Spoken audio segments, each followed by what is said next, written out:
Bienvenue à tous sur Afrique Sport pour le journal du Mercato du dimanche 2 octobre 2022 que nous débutons avec Jérôme Boateng. Ancien titulaire indiscutable au Bayern, Jérôme Boateng a du mal à exister à l'OL. D'ailleurs, un transfert ne déplairait pas la direction rhodanienne. Néanmoins, l'ex-international allemand n'aurait aucune intention de faire ses valises dans les semaines qui arrivent, comme l'a expliqué le journal L'Équipe. Le joueur de 34 ans est pourtant clairement mis de côté par Peter Bosz, qui ne l'a pas utilisé à une seule reprise depuis le début de l'exercice. La blessure de Loukeba ces derniers jours pourrait lui permettre de retrouver un peu de temps de jeu. Filons en Allemagne. Les champions d'Allemagne en titre envisageraient de s'attacher les services de Florian Wirtz. Actuellement au Bayer Leverkusen, la jeune pépite allemande de 19 ans dispose d'un contrat jusqu'en juin 2027. Actuellement blessé, l'international allemand aux 4 sélections pourrait disposer d'un bon de sortie, mais pas à n'importe quel prix. La formation bavaroise envisagerait de mettre 100 millions d'euros pour boucler ce dossier. Dans le passé, City avait également pris des renseignements sur le jeune joueur. Malgré son jeune âge, le natif de Poulem dispose d'une solide expérience en Bundesliga avec 13 buts et 16 passes décisives en 60 rencontres disputées.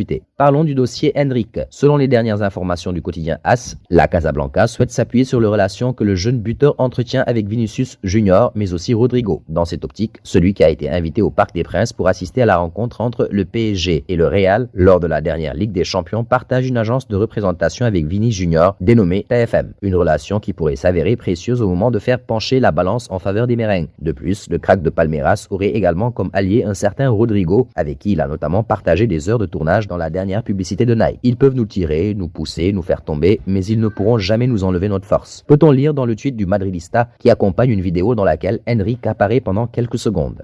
Restons autour des intérêts du Real Madrid. Le club espagnol souhaite s'attacher les services d'Hollande en 2024 pour remplacer Karim Benzema. Sa clause libératoire fixée à 180 millions d'euros ne devrait en aucun cas être un obstacle pour Florentino Pérez. Si la clause des 180 millions existe, Madrid essaiera de la lever, a confié le journaliste de la Copé Miguel Ángel Díaz sur le plateau d'El Golazo de Gol. Le rêve est permis. Erling Haaland aurait bien envisagé de rejoindre le Real cet été, mais ne souhaitant pas entrer en concurrence avec Karim Benzema, le buteur a répondu favorablement à l'offre de Manchester City. Lié à l'équipe anglaise jusqu'en 2027, le Norvégien n'est pas prêt de quitter sa nouvelle équipe, mais le Real compte bien revenir à la charge dans les prochains mois. Alors que la Casablanca semble avoir tourné la page Mbappé selon les informations d'El Débatté, Haaland pourrait bien devenir la prochaine star de la Liga. Concernant ce dossier Haaland, justement pas sûr que les rumeurs s'arrêteront, il est aussi lié au PSG. Erling Haaland s'était fait une petite liste de clubs dans lesquels il aimerait signer. L'été dernier, le Norvégien a rejoint City jusqu'en 2027, mais il aurait pu aussi signer ailleurs. Alfie Haaland explique que le PSG était par exemple le 4e choix. Je pense qu'Erling veut prouver ses capacités dans tous les championnats.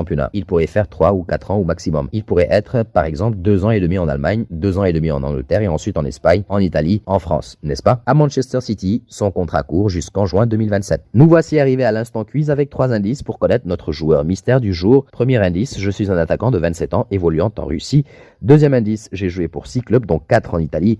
Et troisième indice, je risque de rater le mondial 2022. Qui suis-je? Vos réponses seront attendues en commentaire. Félicitations à tous ceux qui ont répondu Moussa Diaby lors de notre édition de ce samedi. C'était le joueur à trouver puisqu'il est un attaquant de 23 ans évoluant en Bundesliga et qui a joué pour 3 clubs dont le FC Crotone. À ses débuts, il a été freiné par son petit gabarit. On termine avec la Juventus. Cet hiver, la formation de la Juve envisagerait de se bouger pour renforcer plusieurs postes. À la recherche d'un latéral gauche, les dirigeants Bianconero auraient activé une piste du côté de l'Espagne comme nous le révèle le média TMW. Il s'intéresserait de près à la situation de Jordi Alba. Sous contrat jusqu'en juin 2024, le joueur de 33 ans n'est plus un titulaire chez les Blaugrana. Un départ serait même espéré du côté des Catalans pour alléger la masse salariale. En cas de départ, l'international espagnol pourrait rapporter environ 8 millions d'euros au Barça. En cas d'arrivée, le club de la vieille dame apporterait une grosse dose d'expérience puisque le joueur totalise près de 433 rencontres disputées sous le maillot barcelonais. Et nous arrivons au terme de ce journal du Mercato du dimanche que nous bouclons avec la question du jour. Alba à la Juventus, qu'en pensez-vous? Vos réponses seront attendues en commentaire. En attendant, n'hésitez pas à vous abonner sur Afrique Sport pour ne rien manquer du football continental et international.